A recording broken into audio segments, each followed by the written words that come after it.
Hello everyone, welcome back to our futon reviews, or are we still calling it that? Since we have a couch now? I don't know, but it is interesting to know that we started doing this, long-form review thing back with X-Men Days of Future Past and Amazing Spider-Man 2 about 2 years ago. Yeah, like about 2 years and a couple of days ago.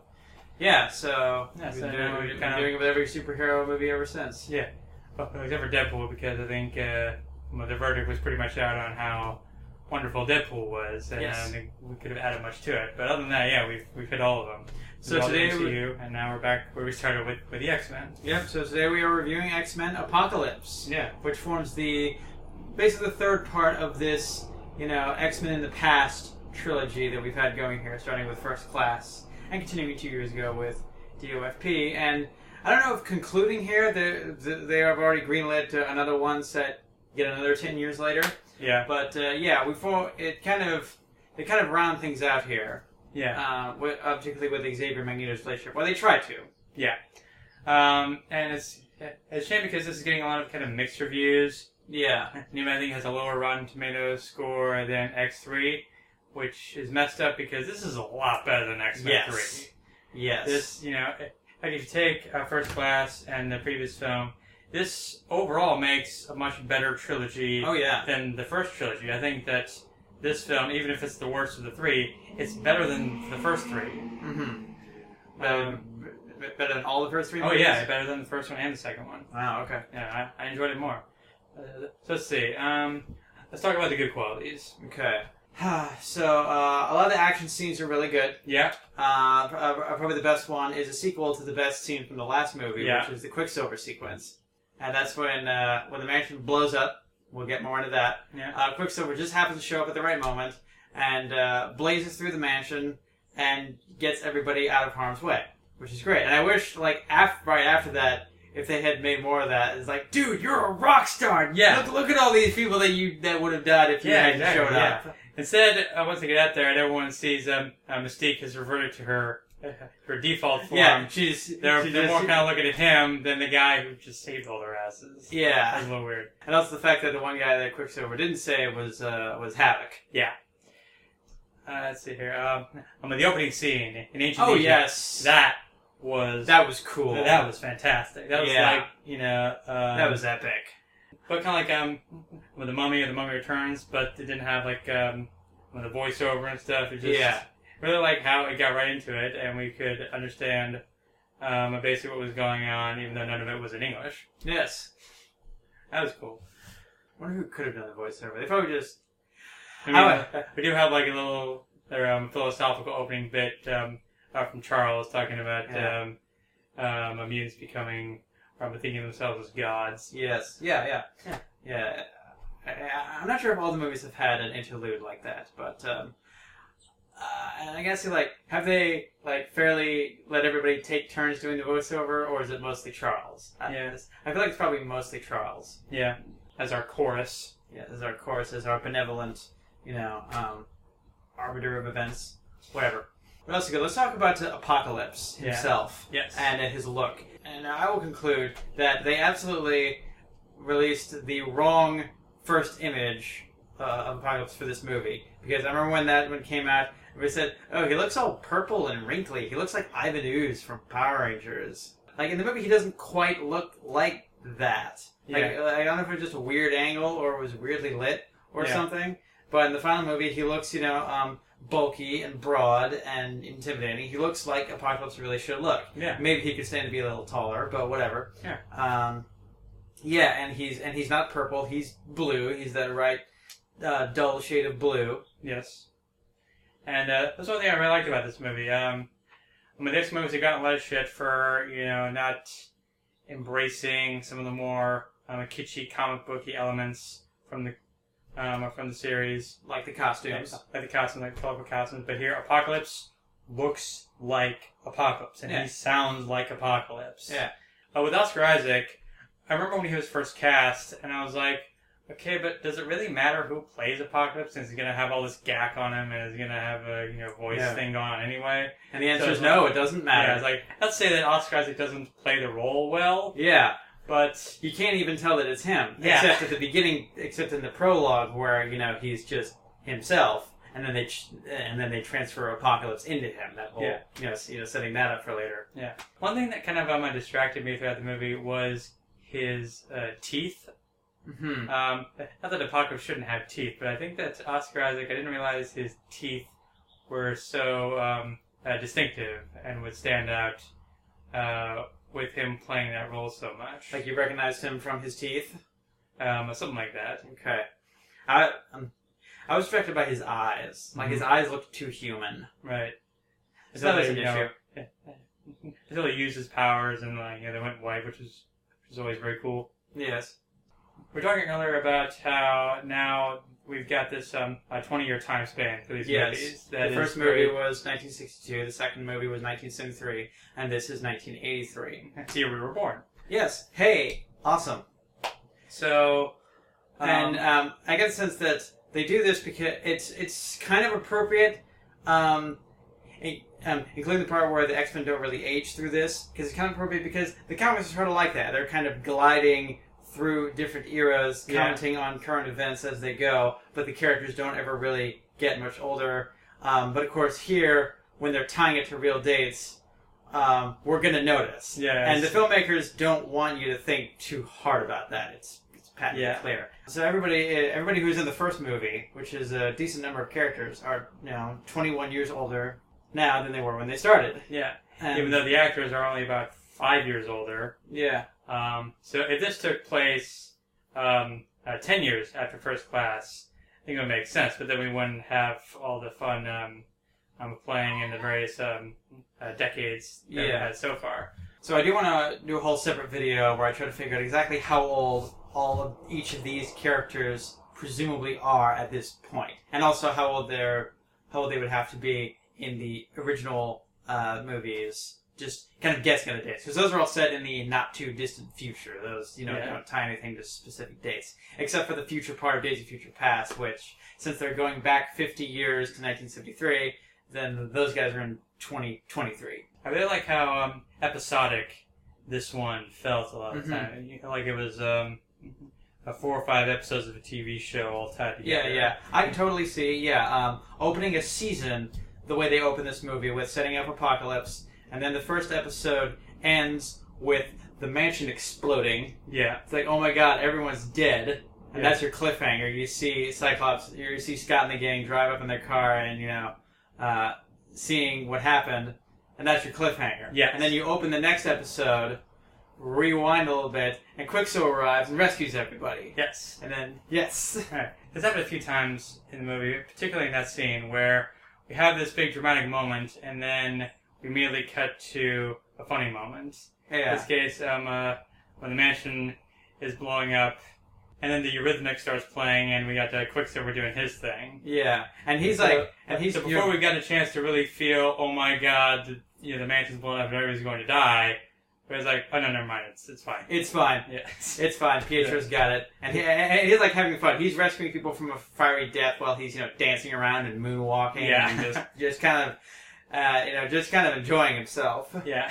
And then we get kind of a side adventure that has nothing to do with the Apocalypse thing, where Weapon X is the next episode. Yes, where young Stryker rolls in, captures a bunch of them, and takes them to the Alkali Lake from the second movie. Hey. So that and that is only I like that section, but it's totally separate from the main story, and it's only in there so that we can have Wolverine in this movie. Yeah, I gotta say that everybody complains about the movies putting too much focus on Wolverine, which they do.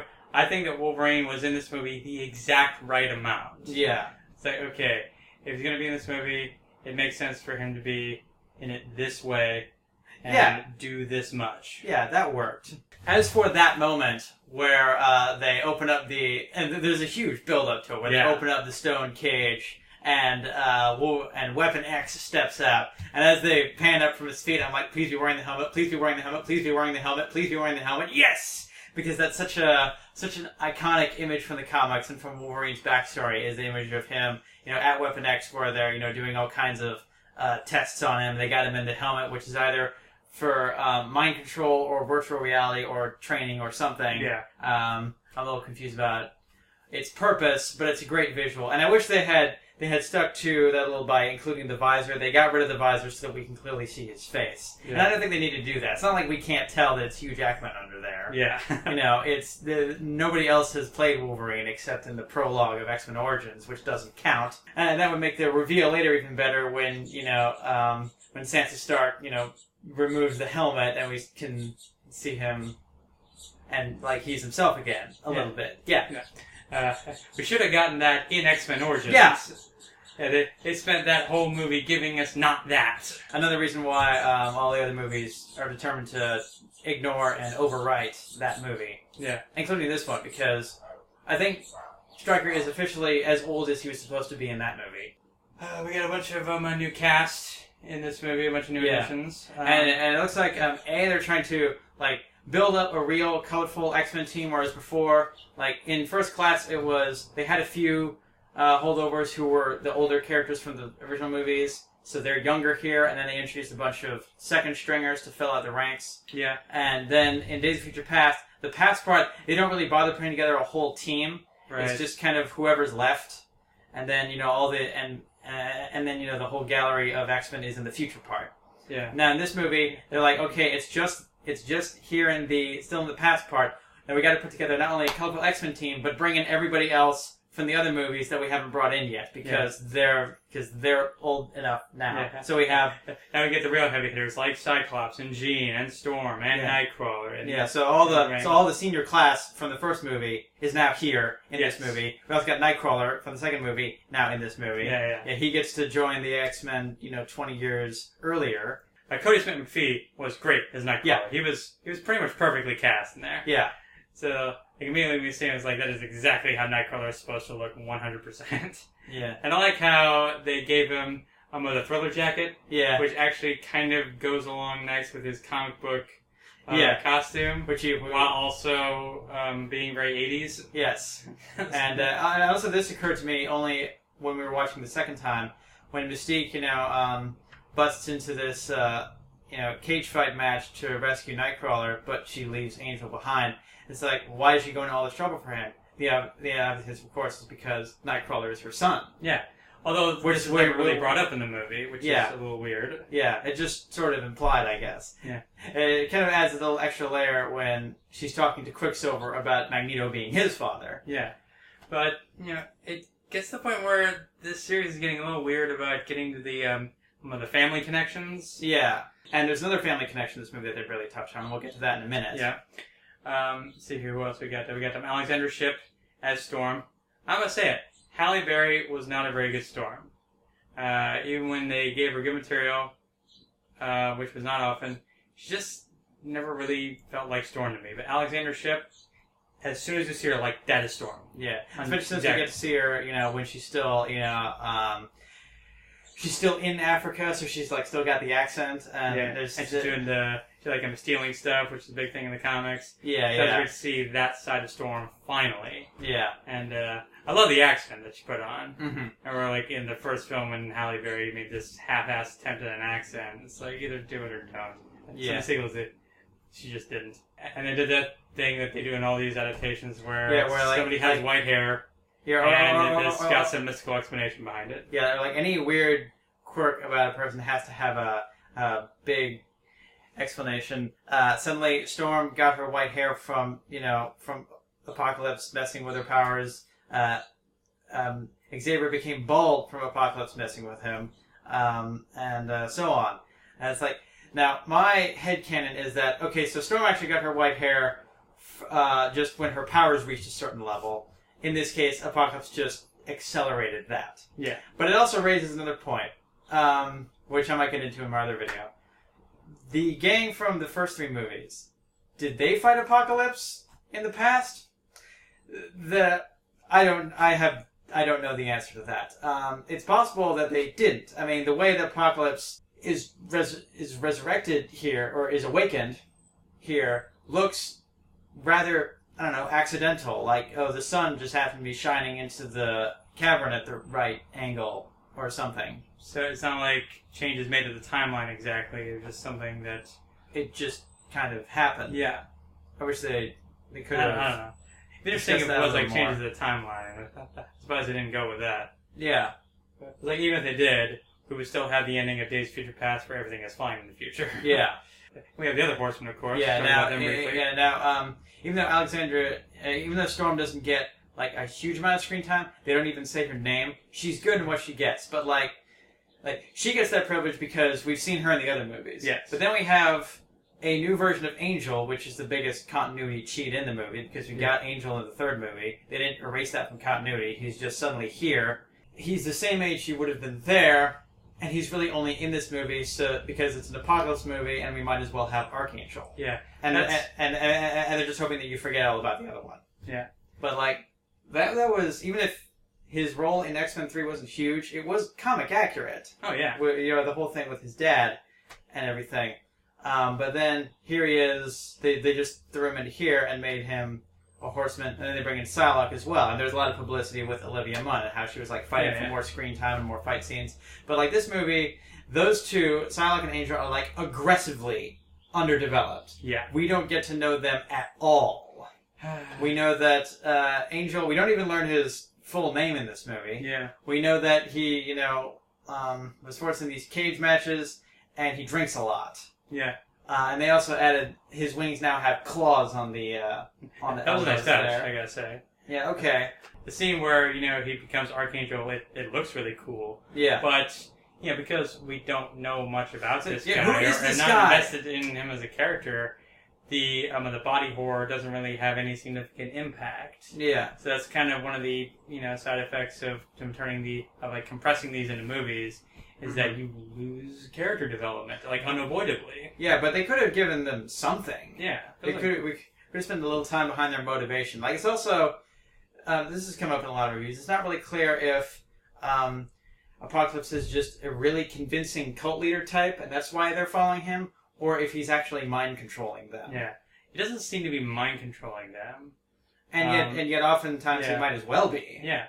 Because, once he gives them a power boost, which instead of having all this complicated machinery, he can just kind of do that. Yeah. It kind of reminds me of, on Vampire Diaries with the Sire Bond. Uh-huh. When Klaus turns a werewolf into a hybrid.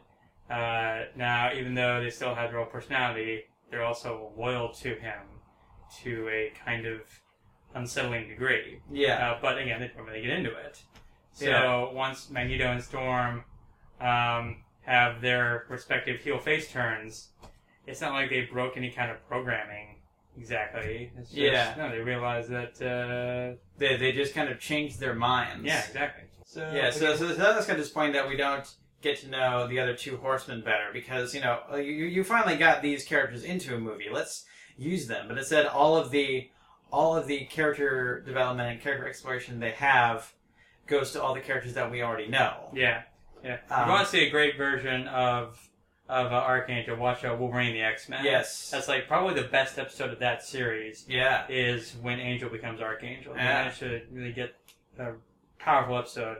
Just one episode going on there for that whole thing. Mm-hmm. So, and also another character that we disappointingly don't get to know very much is Jubilee. Yeah. They actually put Jubilee in this movie because it's the 80s, and that's when, she first showed up with that outfit that she has in this movie, just like in the comics, with the earrings and the sunglasses and everything. Mm-hmm. And she doesn't do anything. She has 5 lines, and she basically just seems there to get them to the mall so that we can have that little slam on X-Men 3. Yeah, there. That's a weird thing.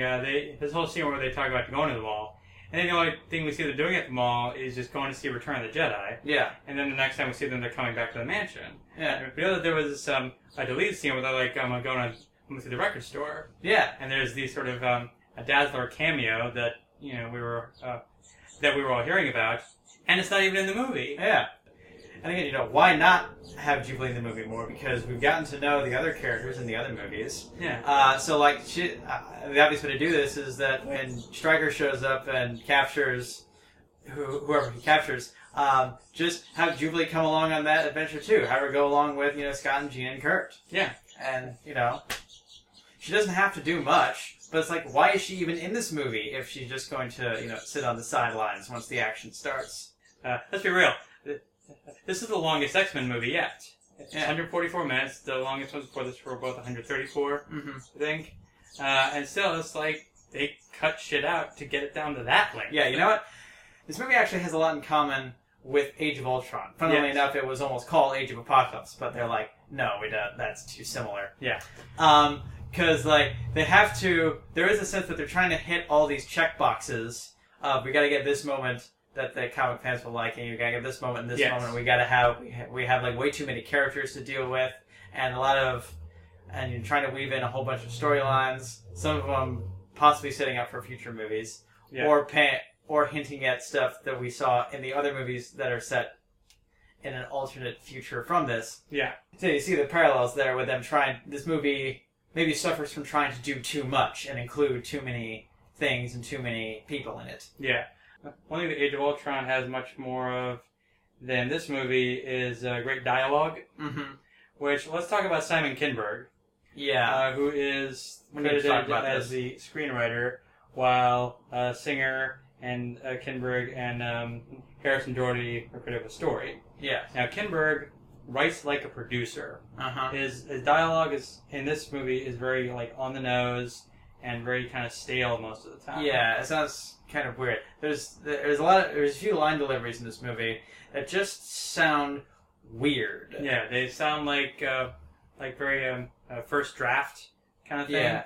There's a moment where Storm is talking to Apocalypse and saying about, well, you can't just go around killing people. There's like systems of government stuff. I'm like, what are you talking about? Who talks like that? Or pretty much a lot of Jean's dialogue. Yeah, sounds very matter of fact, and I should get emotionally invested when Jean is talking, but it the worst scene in the movie, I'm gonna say it right now, is when they're on the chopper to Alki Lake, and they have time to reflect on Havoc dying, and they do, and it's got this whole thing, it should have been me. He's the one who's going to do something with his life. But although the actors are trying to sell it, the dialogue just isn't working. It doesn't. I don't know. It doesn't sound honest, and it doesn't sound like how these characters should talk. You think any of that has to do with her trying to do an American accent? I don't think so. I think she just has lousy lines. Yeah. And also part of that is because those are all the actors who just arrived in this movie, and they're still trying to get a feel for these characters who we've gotten to know in the other movies. Yeah. Although I will say with Sophie Turner, finally, in the X-Men movies, we have an actress playing a character who has the same hair color as her. Oh my god, you have no idea. Another thing I noticed is that because we got them various teams going on, the story is still driven by a few characters, while everyone else also winds up just sort of standing around waiting for something to say. Yeah, for them to say for their turn to start. For the action scene to start, so they can show off their special effects powers. Some of the worst with the Horsemen. They spend a lot of time standing around. Once Angel and the Psylocke are recruited, they are just there, while Apocalypse and usually Magneto actually do the things. Yeah, or like when they've captured Xavier and they're just talking at each other for a while the others just stand there. Yeah, I did like the whole idea of Apocalypse wants to transfer his mojo to Xavier. Yeah, that worked. His body to get powers. That was a nice, made-up conceit that's not in the comics, but it works to tell this story. Yeah. And it, it's a big stakes thing that, okay, they gotta save Xavier before Apocalypse takes him. That works. And if Apocalypse takes him, then he'll be able to take over the world. Yeah, because... I can get invested in that, absolutely. Okay, here's another thing I felt similar about that's going to divide some people, and that is Jennifer Lawrence's role in this movie as Mystique. And I want to address something real quick. At the end of Days of Future Past, they had a thing where young Stryker pulls Wolverine out of the river, and it looks like he's got taken a weapon X. But then we see his eyes flicker, and it looks like it's actually Mystique pretending to be Stryker. So they were setting some up there, but it looks like they just abandoned that in this movie. Possibly Mystique gave it the old college try of to prevent Wolverine from ending up where he ended up, but it didn't work because history wants to happen, and so they just. But behind the scenes, I guess they wanted to set that up, but then they didn't know how to explain that, so Yeah. they just didn't. If Stryker was just Stryker at the end of the last movie, and that was it, it would be fine. Yeah, no, it actually fit perfectly with what happens in this movie. Yeah, that Stryker spends the next 10 years poking and prodding at Wolverine and erasing his memory and all that stuff. Yeah. And that leads right in this movie. So we'll count that as a continuity gaffe, and a failure to plan ahead. But about Mystique as a character in this movie. Yeah. Now, part of this is motivated by Jennifer Lawrence is our star, so we have to keep giving her screen time and keep making her a big part of these movies, even if she's not a big part of these stories in the comics. Yeah. Mystique is pretty much always a villain, and isn't even really this complex in the comics, is she? I mean, she has some complexity. Oh yeah. She's had even carried a couple of solo minis. Yeah. As well. Yeah, but she's not like this. She certainly didn't have this kind of relationship with Xavier and Magneto in the comics. Okay, so there's that. But for the character that we've seen in these movies, we're dealing with an alternate timeline now. And while some things change incidentally, like some people joined the X-Men earlier than before, some villains who they didn't fight before surface, presumably. The one thing that they were trying desperately to change in Days of Future Past was Mystique killing Trask, which they did. They changed that. And that made the news and everything. Yeah. So since that was the big thing they changed, they decided, okay, since we're going to have Mystique in this movie, let's take that and run with it. So now she's a celebrity. Storm has her picture in front of the magazine on her wall, and looks up to her as a role model, and she's kind of feeling the pull of maybe being a hero, which is a completely separate direction from where she was in the original movies. Right. And I like that. Let's take the thing that changed, the focal point of that change, and, run it out to its logical conclusion. Yeah. Now, there's drawbacks to that, and this plays through the whole movie. Some of the characters they try to grow them from, where they set them up, and they succeed at some points, but sometimes it seems like the character's in a holding pattern. Mystique's kind of in a holding pattern. There's one point after she rescues Nightcrawler and, is content to just, give him his, fake passport and send him on his way, because I work alone, which is practically the same thing she said at the beginning of the last movie when she showed up. So it's why have you circled back to where you were before? Oh, and isn't it great that they got Caliban in this movie? Yeah. I like that, okay, we need this guy to do some stuff. Let's make him Caliban. Yes. Because this is an apocalypse movie, and we might as well. That's how you throw in and out of the comics and actually care about it. Yeah, and this guy manages to... do we even know the actor's name? No. Whoever he is, he manages to, do a lot with a small amount of material. Yeah, with kind of an exposition character... But, he makes them really creepy with the big eyes and stuff, and always speaking in the shaved head, or maybe he really doesn't have any hair. Maybe. Another thing I like about Mystique is that in the promos we can see that Mystique was walking around with her human face. Yes. Because, a big star and everything. But in story, Mystique is a celebrity now. Yeah, her, big hero. So she was on the news in all of her blue-scaled glory. Yeah. Everybody knows what she really looks like. Yeah. So, and it's funny because we have this world-famous actress playing her, so, she can actually relate to this character on that level. That's kind of a nice touch. Yeah, that was cool. And it makes sense, in universe. Mm-hmm. Yeah. It's possible that Mystique is being overused in these movies, but she has good stuff to work with, and so, yeah. That didn't bother me too much, but this... She's not the only one in a holding pattern. We got Quicksilver, who is... That's a small deal, because he's... 10 years later, he's still in his mom's basement. He's still playing video games. About the only thing that's changed is he's now playing Pac-Man instead of Pong. Yeah. But otherwise, he's pretty much exactly where we left him. And that was a little strange. Yeah. Yeah. Speaking of moving on and then coming right back, let's talk about Magneto's man pain. Mm-hmm. Yeah. This bothered me. Yeah. Now, I understand... why they decided they have to do it. And Michael Fassbender's acting in all this stuff is really good. All the pain and heartbreak that he conveys and all that stuff. It was compelling. But they give him a wife and daughter so that they can be killed and tragically, and then send him off the deep end and make him joining Apocalypse seem like a reasonable course of action. Yeah, for him. and all this, they do all this stuff to him just so that he can be a bad guy for 30 seconds before he changes his mind and helps them defeat Apocalypse. I mean, the arc works, but it's just such a tired mechanism to get him there. Yeah, and plus, at the end of the day, since he was a horseman, he's an accessory to all of the death that Apocalypse causes this movie. Yeah. And the movie doesn't seem like they want to deal with that. At the end, him and Xavier shake hands, and he, heads on his way, like they apparently always do.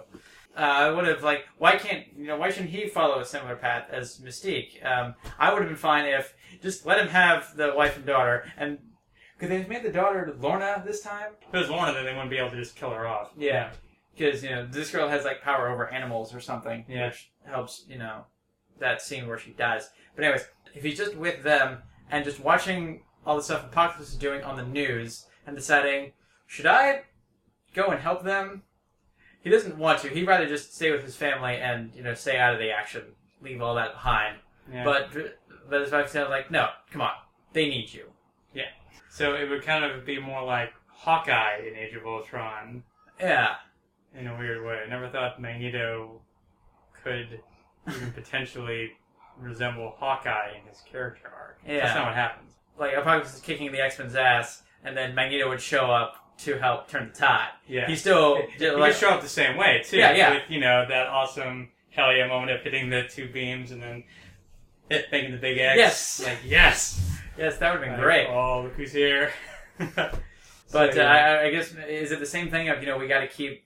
we got to keep giving Michael Fassbender more screen time because he's our other breakout character. Magneto here. I think, honestly, now you mention it, I think I might have preferred that of Magneto coming through at the end instead of him being one of the Horsemen. It's all part of tying all three of these movies together and completing his arc and everything. But I don't know. I feel like maybe his arc was complete, or he didn't need this side journey in his arc where this other horrible thing happens to him so that Apocalypse can rope him in. I wish there had been another way. Yeah. While we're at it, let's talk about the climax of the film. Yeah. Everybody versus Apocalypse, basically.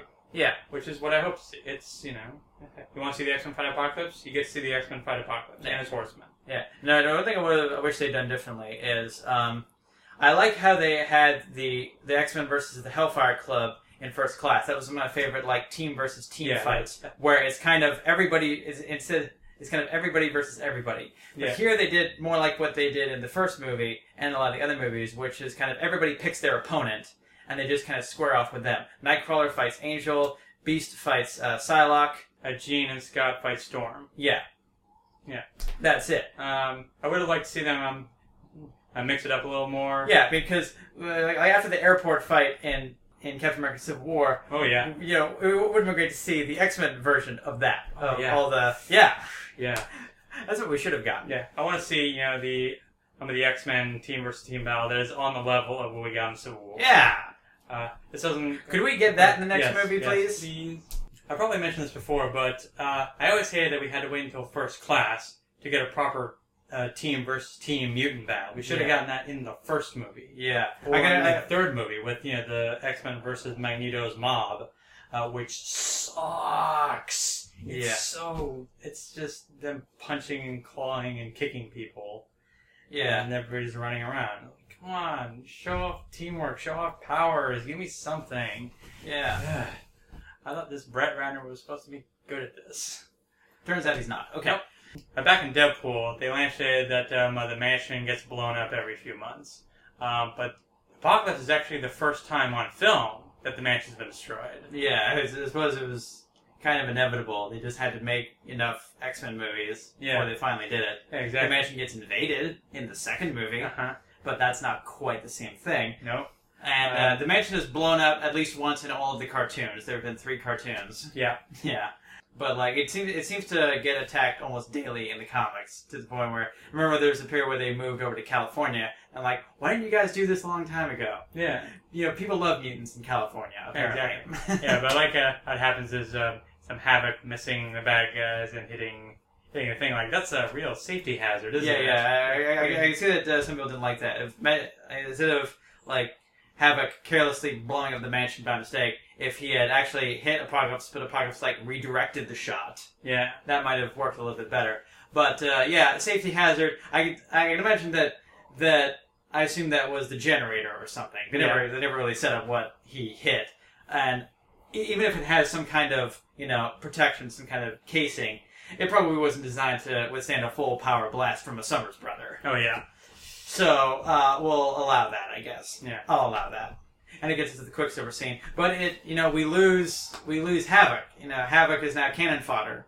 Yeah, that's too bad. He's one of the only guys that actually dies in this. Yeah, which is surprising. With the way Quicksilver has been kicking ass the last two movies, we're like, man, he could handle this thing by himself, right? So let's see him handle it by himself. Oh, he gets his ass kicked by Apocalypse. That was actually a really nice piece of action there. Yes. Where he's, zipping around punching Apocalypse and he seems to be doing well, but Apocalypse has, powers coming out of his ass, so he manages to get the drop on him. Yeah. And breaks his leg. Like, okay, well, he's out of the fight now. Yeah. He shouldn't have taken it himself. Yes. That was his mistake. Nobody beats Apocalypse by themselves. Yeah. So yeah, which gives us, just like in Age of Ultron, where everybody's blasting Ultron at once. Yeah. We've got that here too. We got Cyclops hitting him, Storm hitting him, Magneto throwing shit at him, and then even Xavier and Jean doing their mind battle stuff. Yeah, and then finally, Jean pulling out the Phoenix Force about 25 years early is what finally breaks through his defenses. Yeah. So that was really good because of course, but they much improved Phoenix effect. Yes. And just the kind of wisps of, evilness coming off of Famke Janssen that we got in the third one. Yeah. I wish that, maybe one of the reasons that this is the longest X-Men movie is because there's so much slow motion. There's, in that scene, they have to show Xavier saying to Jean, unleash your power! Let go! They do that twice, at least. Yeah. There's another good example of that stale dialogue. Man, yeah. Come on, you gotta mix it up. Yeah. Okay, another thing I wish they'd had is... the mind battle. Let's get to the mind battle. Yeah. We finally get an astral plane fight, which is one of Xavier's best parts because he gets to be on his feet and he actually gets to kick people's ass instead of, giving the X-Men, bad advice that blows up in his face. Yeah. Yeah, so we get that. That was obviously on their checklist of X-Men things we haven't had in a movie yet, so that's good. I wish that Xavier had lasted longer before he started losing, like if he conjured up like armor and like lasers and swords and stuff, and fought Apocalypse that way. Yeah, so it's like, he is X-Man! Yeah. But instead, he just is...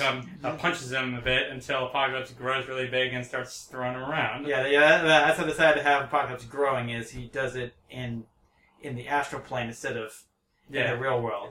Okay, I'll allow it. I mean, in the comics, Apocalypse is also a shapeshifter on top of everything else. He can, change his mass and everything. He's like way overpowered. Yes. I like that, with Apocalypse, they seem to have a pretty good sense of what his powers are. He can't just do anything all the time. It's like he can... Sometimes it seems like he can. It's like, matter of transmutation. He can, tweak other powers of the mutants and, other things here and there. There's a healing factor. It looks like when they uploaded to Oscar Isaac, that young Egyptian mutant had the healing factor. Yeah. That's why his minion says, now you'll be able to rule forever, because the healing factor also makes you immortal, I guess. With the final scene, we get actually kind of another resemblance to Age of Ultron. Yeah. Where we got them with new recruits with their new costumes, ready to, show what they got in the danger room. With the Sentinels, which, sure, why not have the Sentinels? Yeah, sure. I like that they repurposed the Sentinels to the danger room. Yeah. Again, when we first saw a glimpse of the Sentinels, that's right. The first time we saw the danger room. It was like, actually, I think that the Sentinels are more effective in the danger room than they are anywhere else. Yeah, maybe. Training device. Exactly, as being used for good. Although, like any holodeck, I'm sure they could be made to turn against them. Yeah. Xavier and Magneto's a bit of dialogue from the first movie recontextualized here. Yeah. Whereas now, instead of, two old friends now villains sizing each other up, it's two old enemies now friends, kind of, I'm saying goodbye. Which, but it still felt like, I like how the actors did it. Yeah, but it still feels kind of like Bryan Singer indulging himself. Yeah. Speaking of which, there's the other part where he indulges himself. You mentioned this earlier, where the kids go to the mall to see Return of the Jedi, which is how you know when this movie is set. And they have a little conversation that is essentially a slam on X-Men The Last Stand. Because they have, like, every word they say, they could apply to I mean, they're actually talking about the Star Wars movies, but you could apply it to the first 3 X-Men movies as well. Although, arguably, you could apply it to this next 3 X-Men movies, too. Totally. If you say that the third one's always the worst, and if this is the third one of these, then yeah, it kind of is the worst. It's not quite as good as the last 2, even with all of its good qualities. Yeah. So I don't know if that part was intentional. Yeah. Oh yeah, you know who we didn't talk about at all? Yeah. Was Moira. Oh yeah. I like that Moira's back, but 20 years seems like an awfully long time to just kind of leave her in the wind without those memories. Yeah. I suppose if this were a TV show, they would have done this, realized that they shouldn't have done that, and then in the next season gave her memories back. So, but not 20 years, man. Yeah. That seemed like a little much. But I like that they did it. I like that they brought her back into the story. Okay. Because Rose Byrne is a good actress. Yeah. And I like Moira. Yeah. Even if she is really different from what she is in the comics, Which here is? I like her character and how she fits in. Is she Irish or Scottish in the comics? She is Irish. Okay. Yeah. Oh, and they hinted at another possible sequel thing where Xavier notices that she has a son. Yeah. Which she has a son in the comics. Yeah. Who becomes a problem. Yeah. Overall, I really liked X-Men Apocalypse. Yes. Although there are many areas where it easily could have been made better. Yeah. If you could enjoy Age of Ultron in spite of its flaws, I think you can enjoy this. If you haven't really enjoyed the X-Men movies at all to this point, then don't see this movie because it is another one of those. Yeah. And if you like the last 2, you should like this one too, I think. Yeah. What is the next superhero movie come out? Is it? I think it's Suicide Squad. Yeah. Yeah, Suicide Squad, and then Which comes out in August. and then Doctor Strange November. Yeah. All right. So we will see you then.